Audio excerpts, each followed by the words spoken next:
Assalamualaikum warahmatullahi wabarakatuh. Di sini saya Muhammad Faan Pramadani Setiawan dengan NIM G00231114 akan menjelaskan tentang anatomi neuroendokrin.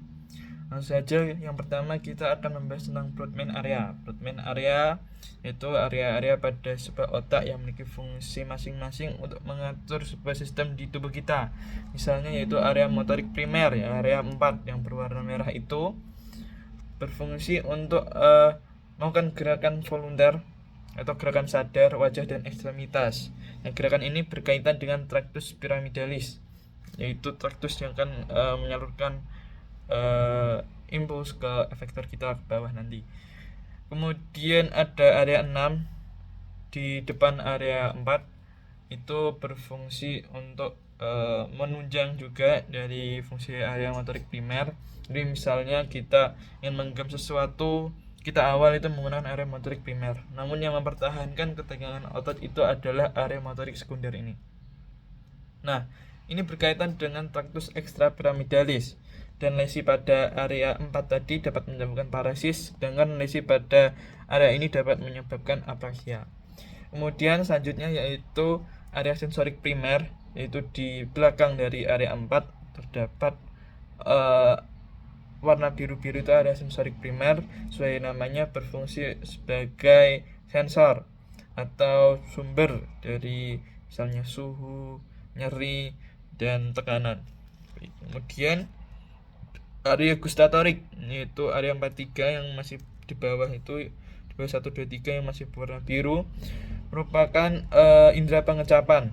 Kemudian yaitu area 44 dan 45 yang berwarna oranye, yang di bawahnya lagi itu merupakan area yang dapat memungkinkan kita berbicara atau disebut juga area Broca.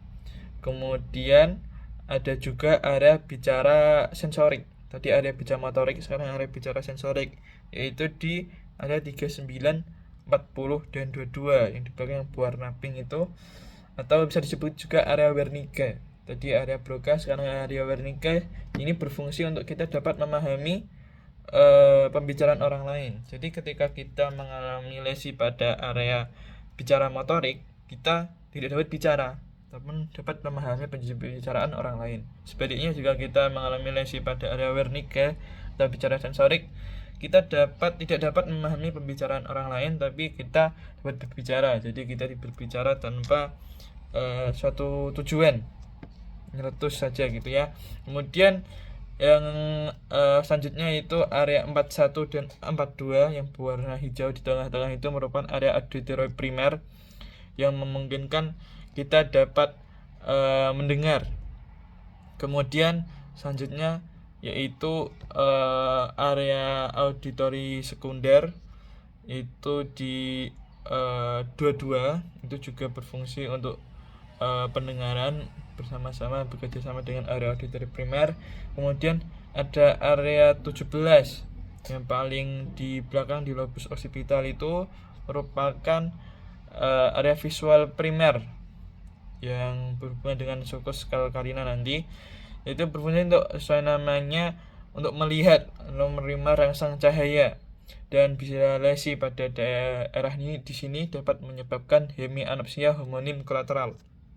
Kemudian selanjutnya yaitu area visual sekunder, yaitu di area 18-19 di depannya area 17, berfungsi untuk mengenali warna, gerak, arah objek. Jadi bila lesi di sini dapat menyebabkan buta warna atau agnosia visual, itu keadaan tidak dapat mengenali benda. Oke, selanjutnya yaitu kita akan membahas tractus pyramidalis dan tractus extrapyramidalis. Yang pertama kita akan membahas tractus pyramidalis. Jadi tractus pyramidalis itu sebuah tractus atau cabut saraf dari area motorik primer tadi dan sekunder dari area 4 dan dari area 4 tadi yang berjalan menuju medula spinalis ke bawah dan berakhir di cornu anterior medula spinalis. Dan tractus pyramidalis ini akan menyilang di decussatio pyramidalis yang ke arah kontralateral disebut tractus piramidalis lateralis, dan yang tidak menyilang yaitu tractus spinalis piramidalis anterior, yang akan tetap menyilang tapi di bagian nanti yang akan saya jelaskan. Kemudian yang tractus extrapiramidalis berfungsi sebagai pengendali aktivitas motorik, yang juga berfungsi untuk menunjang tractus piramidalis. Dan tractus extrapiramidalis ini dapat dibagi, yaitu tadi kan kalau yang piramidalis ada lateral, vertikospinal lateral atau lateral, kemudian ada piramidalis anterior.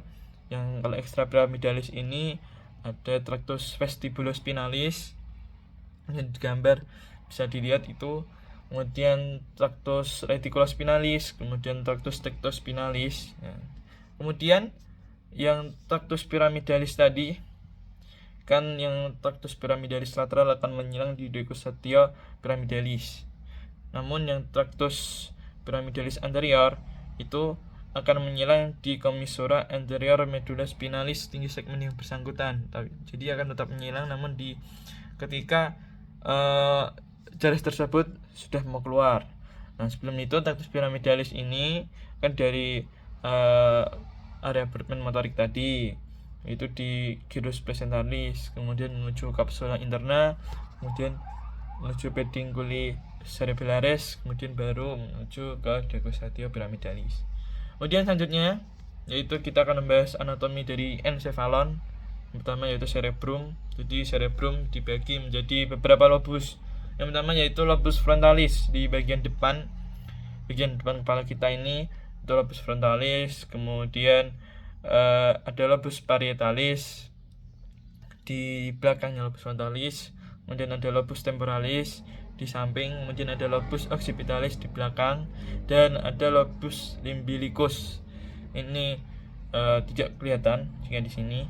Nah, ini tersusun atas gyrus cinguli dan gyrus para hippocampalis beserta ungkus, dan ini mengelilingi corpus callosum dan diencephalon di dalam cerebrum ini.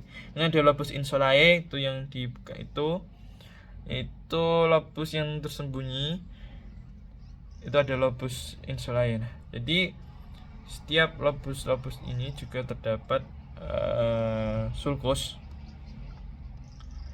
Jadi yang pertama, sulcus itu adalah sebuah alur, kemudian gyrus itu sebuah yang menonjol. Jadi kan ada yang menonjol, ada yang masuk ke dalam. Nah, yang masuk ke dalam itu ada sulcus. Jadi ada yang sulcus centralis, yaitu yang di tengah, yang memisahkan antara gyrus placentalis dan procentralis, dan juga memisahkan lobus parietalis dan frontalis. Jadi di antara lobus frontalis dan lobus parietalis bisa dilihat pada gambar. Kemudian ada sulcus lateralis cerebri, so namanya itu lateral di samping, itu memisahkan lobus temporalis dan lobus frontalis serta lobus temporalis, lobus frontalis dan lobus parietalis. Jadi yang memisahkan lobus temporalis itu yang seperti itu. Kemudian ada lobus parieto-occipitalis, yaitu tadi kan lobus centralis memisahkan frontal dan parietal, kalau ini memisahkan parietal dan lobus occipital. Kemudian yaitu ada sulcus calcarina, itu berfungsi untuk, itu yang berada di paling belakang, berfungsi untuk penglihatan sesuai tadi di area Brodmann 17 tadi. Kemudian di lobus frontal sendiri terdapat gyrus placentalis, terus yang tadi yang di tengah. Kemudian ada gyrus frontalis superior di superior sulcus frontalis superior, kemudian ada gyrus frontalis medius di tengah-tengahnya di antara sulcus frontalis superior et inferior dan gyrus frontalis inferior di bawahnya sulcus frontalis inferior. Kemudian ada lobus parietalis, jika tadi ada gyrus presentalis, sekarang ada gyrus postcentralis terletak di antara sulcus centralis dan sulcus postcentralis. Kemudian di parietalis ada gyrus parietalis superior dan inferior yang dipisahkan oleh sulcus intraparietalis. Kemudian di lobus temporal di samping ada gyrus temporalis superior, berada di bawah dari sulcus lateralis tadi, dan di atasnya dari sulcus temporalis superior, dan gyrus temporalis medius di tengah-tengah antara sulcus temporalis dan superior dan medianus, dan gyrus temporalis inferior yang di paling bawah, di bawahnya sulcus temporalis medianus. Kemudian di lobus occipital ada gyrus occipital dan gyrus occipital inferior yang dipisahkan oleh sulcus occipitalis lateralis. Kemudian di lobus limbicus ini terdapat gyrus cinguli, gyrus parahipokampalis, area subcalosi dan formatio hippocampii. Nah, di lobus insulae tadi terdapat gyrus longus dan gyrus brevis yang dipisahkan oleh sulcus centralis insulae, dan juga ada sulcus circularis insulae yang mengelilingi gyrus insulae. Kemudian kita lanjut ke anatomi dari cerebellum. Nah, di cerebellum ada 3 bagian, yaitu archicerebellum, paliocerebellum, dan neocerebellum. Di archicerebellum itu berada di pada lobus floculonodularis dan lingula. Nah, ini yang berwarna biru itu, dan di situ mengandung nukleus fastigius untuk keseimbangan. Dan ada paleo yang bagian kedua, yaitu paliocerebellum pada lobus anterior depan yang berwarna merah itu, dan mengandung nukleus embyloformis dan nukleus globosus untuk tonus otot atau ketegangan otot. Kemudian ada neocerebellum pada lobus posterior yang berwarna hijau yang paling besar itu, mengandung nukleus dentatus untuk kemampuan gerakan terampil dan koordinasi dengan cerebrum. Untuk nukleus-nukleus tadi bisa dilihat, yaitu nukleus fastigius tadi yang di tengah, dan nukleus globosus, dan nukleus dentatus, dan nukleus emboliformis tadi. Baik, lanjut kita menuju ke anatomi dari medulla spinalis. Di medulla spinalis ada 2 pembesaran atau nama lainnya yaitu intumescentia, yaitu intumescentia cervicalis dan intumescentia lumbalis. Yang intumescentia cervicalis yang berwarna hijau, jadi itu pembesaran yang berada di tinggi skala ptosis cervical 3 sampai thoracal 2, dan paling besar itu di cervical 6. Kemudian di intumescentia lumbalis yang bawahnya yaitu di thoracal 10 dan lumbalis 2 yang berwarna ungu itu. Kemudian di bawahnya ada conus medullaris atau ujung dari medulla spinalis yang membentuk kerucut itu yang berwarna merah. Jadi itu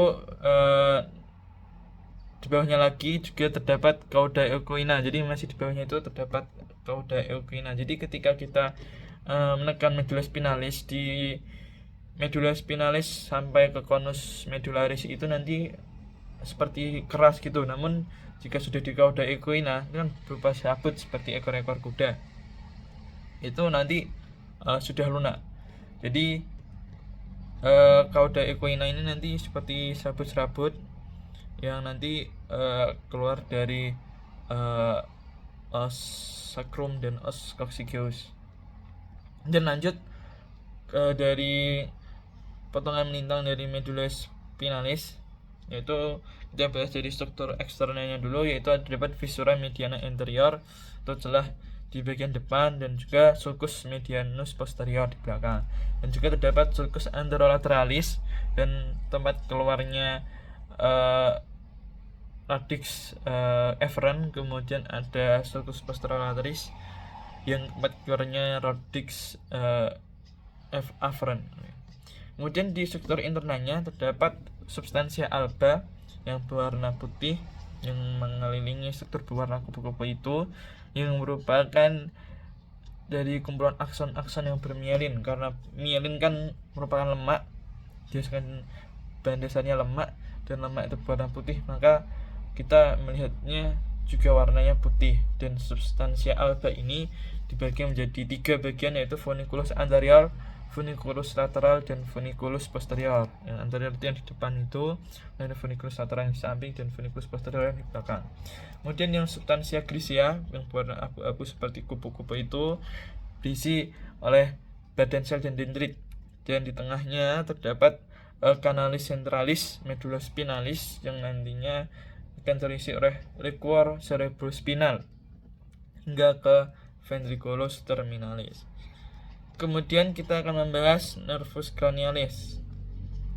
Di tempatnya kita akan membahas tempat keluarnya nervus cranialis di basis cranii. Yang pertama yaitu lamina cerebrosa, yaitu tempat keluarnya nervus 1 yaitu nervus olfactory, penciuman. Kemudian yang kedua yaitu nervus opticus, nervus 2 yang keluar dari canalis opticus yang berfungsi untuk penglihatan. Kemudian viscera orbitalis superior. Di sini akan keluar beberapa nervus cranial, yaitu nervus 3 oculomotorius, nervus 4 nervus trochlearis, nervus 5 cabang 1 yaitu nervus ophthalmicus, dan nervus 6 yaitu abdusen.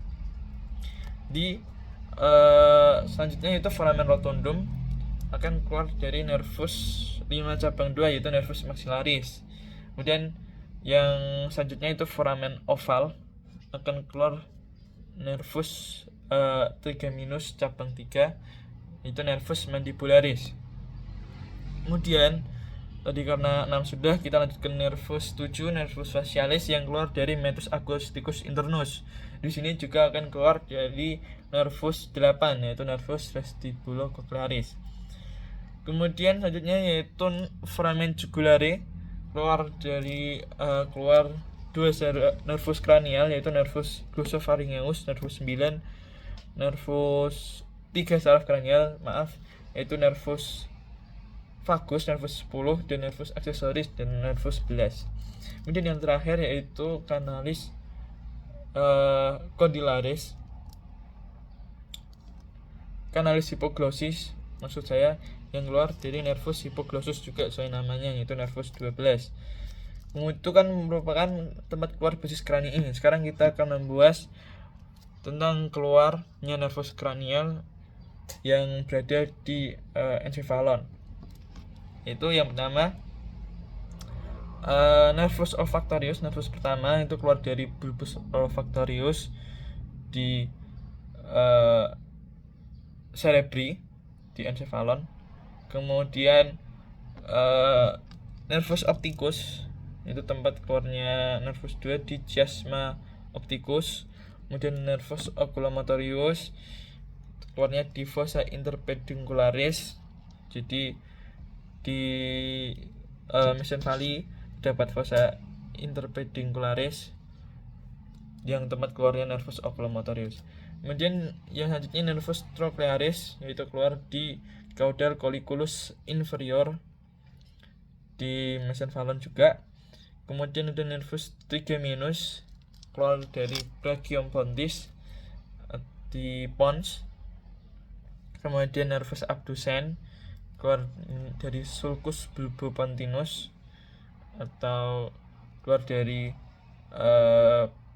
antara sulcus dari antara pons dan medulla oblongata. Kemudian ada nervus facialis yang keluar dari angulus cerebellopontinus, sudut dari cerebellum dan pons.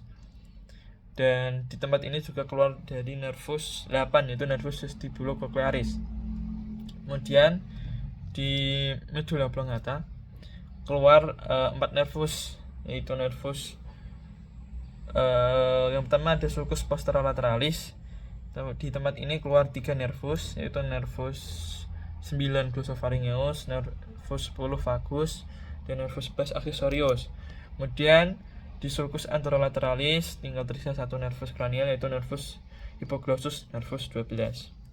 Selanjutnya kita akan membahas circulus arteriosus willisi yaitu salah satu pembuluh darah, beberapa pembuluh darah yang memvaskularisasi encephalon.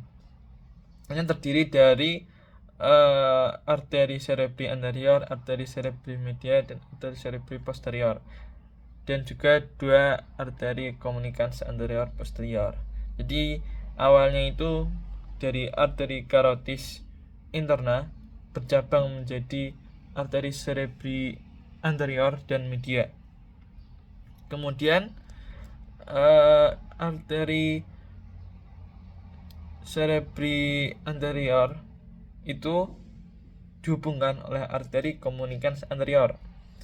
Dan yang di bawah, dua arteri vertebralis bergabung menjadi arteri basilaris, kemudian arteri basilaris mencabang lagi menjadi dua arteri cerebri posterior, dan dua arteri cerebri posterior ini dihubungkan oleh arteri cerebri media oleh arteri komunikans posterior, baik kanan maupun kiri, jadi membentuk seperti lingkaran itu ya, sirkular.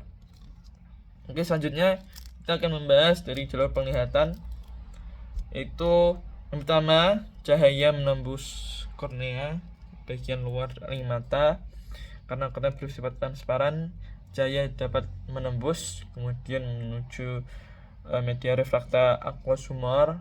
Karena aqueous transparan juga dapat menembus menuju lensa, dan aqueous humor ini dihasilkan oleh prosesus ciliaris. Aqueous humor ini dikeluarkan menuju kamera oculi posterior, kemudian menuju kamera oculi anterior, dan didrainase di sinus venosus sclerae. Ketika sudah sampai lensa akan mengatur cekungnya agar cahaya itu dapat terkena di retina, di fovea centralis, bekerjasama dengan pupil. Jadi ketika di fovea centralis itu dapat banyak sel kerucut, itu fotoreseptor yang dapat menerima cahaya terang. Nah, ketika kita di keadaan gelap, jadi sel batang-batang itu letaknya di tepi retina, dan sel batang ini berfungsi untuk menerima cahaya yang redup. Jadi ketika kita dalam gelap, maka pupil itu akan melebar sehingga cahaya-cahaya itu terkena tepi-tepi retina, yaitu sel batang tersebut, sehingga kita dapat melihat di dalam keadaan gelap. Nah, ini akan melewati vitreous humor, itu cairan di bola mata yang berada di corpus vitreus, dan di corpus vitreus ini terdapat kanalis hyaluroid yang merupakan sisa dari arteri hyaluroid yang merupakan pembuluh darah embrional saat kita masih janin untuk vaskularisasi lensa. Kemudian ketika sudah diterima retina, selanjutnya kita akan menuju ke otak. Nah, jadi awalnya ketika kita melihat itu ada dua penglihatan, yaitu penglihatan nasal yang dekat di hidung atau di tengah-tengah, dan penglihatan temporal. Kan lobus temporal di samping, maka kedua penglihatan di samping. Nah, ini mata itu akan menerima secara berkebalikan. Itu penglihatan nasal akan diterjemahkan oleh retina bagian temporal atau bagian samping, sedangkan penglihatan temporal akan diterjemahkan retina bagian nasal, jadi menyilang. Nah, nervus opticus di bagian nasal, itu bagian tengah, itu akan menyilang di chiasma opticum. Sebaliknya, yang nervus opticus bagian temporal yang di samping itu tidak menyilang, jadi yang di kanan, temporal kanan tetap menuju kanan, namun yang di nasal kanan akan menyilang menuju ke otak bagian kiri. Nah, serabut dari hemiretina hidung kiri dan serabut dari hemiretina temporal kanan akan bergabung membentuk tractus opticus kanan dan bersinaps pada badan genukulatum lateral kanan. Sebaliknya, serabut dari yang nasal kanan akan bergabung dengan di temporal kiri membentuk tractus opticus kiri dan bersinaps pada genukulatum lateral kiri. Selanjutnya, serabut dari genukulatum lateral tadi, kedua-duanya membentuk genukulokokarin baik kanan maupun kiri, kemudian naik menuju area Brodmann visual tadi yang telah kita bahas sebelumnya, yaitu area 17, dan kita dapat menginterpretasikannya sebagai sebuah penglihatan. Kemudian selanjutnya kita akan membahas otot-otot mata. Yang pertama yaitu musculus rectus, itu ada atas, bawah, kanan, kiri, yaitu rectus superior, inferior, lateral, dan medial. Kemudian ada musculus obliquus, ada musculus obliquus superior dan musculus inferior. Musculus obliquus ini bentuknya, kalau rectus kan itu seperti memanjang dari basis mata ke apex ke belakang, Kalau obliquus itu dari tengah hidung ke samping, jadi tegak lurus, beda. Nah, pergerakannya pun juga beda. Jadi lihat, kalau musculus obliquus inferior, walaupun ototnya di bawah, akan menyebabkan mata kita dapat ke atas pojok atas lateral, bisa ke atas lateral seperti itu ya. Berkebalikannya, musculus obliquus superior akan melihat ke bawah lateral juga. Nah, yang rectus medial sesuai ototnya. Jika lateral akan membuat mata kita bergerak ke lateral, kalau superior bergerak mata ke superior, yang medial bergerak ke medial, yang inferior ke inferior. Kemudian kita akan membahas perbedaan saraf simpatis dan parasimpatis. Yang pertama, saraf simpatis yaitu distribusinya yaitu trakolumbal. Bisa dilihat di gambar, yaitu itu keluarnya di bagian torak dan lumbal. Berkebalikan dengan parasimpatis, yaitu keluarnya di kraniosakral, yaitu bisa dilihat yaitu keluarnya di kranium dan sakral di bawah ya. Jadi berbeda. Kemudian neuron preganglionik simpatis memiliki akson pendek dan neuron postganglionnya aksonnya panjang. Bisa dilihat ganglion itu yang warna biru-biru lingkaran itu, yang preganglion kan pendek, tapi yang postganglion itu panjang. Berbeda dengan yang parasimpatis, yaitu preganglionnya panjang. Bisa dilihat bulut-bulutnya itu kan menyebar karena preganglionnya panjang dan postganglionnya pendek. Kemudian di simpatis itu neuron preganglionnya melepaskan asetilkolin, tapi kalau postganglion itu melepaskan norepinefrin. Berbeda dengan parasimpatis, baik preganglion dan postganglion itu melepaskan asetilkolin. Kemudian sesuai fungsinya, simpatis itu berfungsi untuk flight or fight, sedangkan parasimpatis itu berfungsi untuk rest or digest. Jadi kalau kita sedang lari atau sedang panik, itu yang bekerja simpatis, namun jika kita sedang santai atau sedang istirahat, itu yang bekerja dengan parasimpatis. Kemudian kita selanjutnya akan membahas tentang modalitas nervus cranial. Nah, modalitas ini terdapat 7 modalitas, yaitu yang pertama GSE, General Somatic Efferent.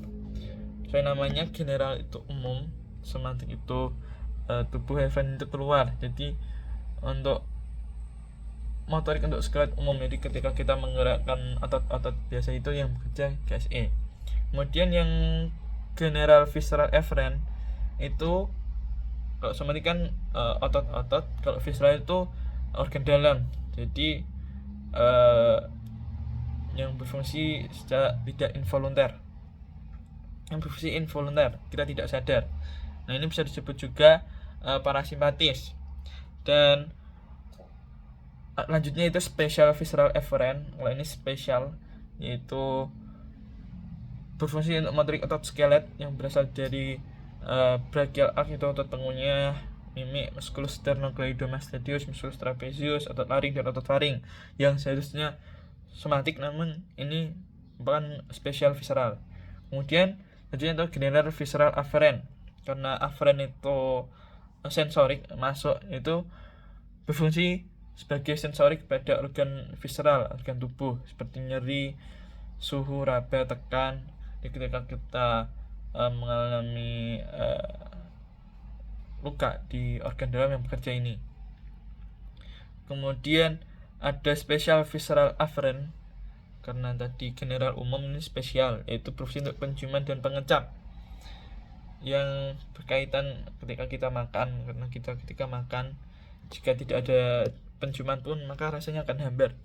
Kemudian General Somatic Afferent, itu yang umum, yang yang kita sensor umum, yaitu seperti nyeri, suhu, raba, dan tekan. Kemudian sebaliknya itu spesial, sensorik untuk indera khusus, yaitu indera mata, visual, keseimbangan, vestibul koklear, dan pendengaran. Nah, di modalitas saraf kranial bisa dilihat pada tabel, yaitu nervus olfactorius special visceral afferent. Karena spesial kan untuk indera-indera khusus dan olfactorius itu penciuman. dan visceral itu dan penciuman itu berkaitan dengan makanan, maka namanya special visceral afferent. Sedangkan kalau optikus kan spesial indera khusus namun tidak berkaitan dengan makanan, maka special somatic afferent. Dan seperti selanjutnya itu banyak.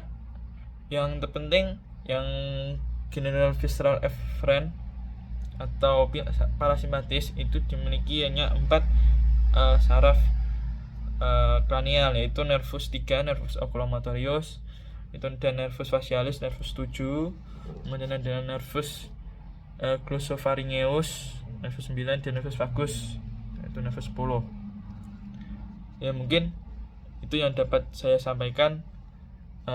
Apabila ada kekurangan saya mohon maaf. Sekian, terima kasih.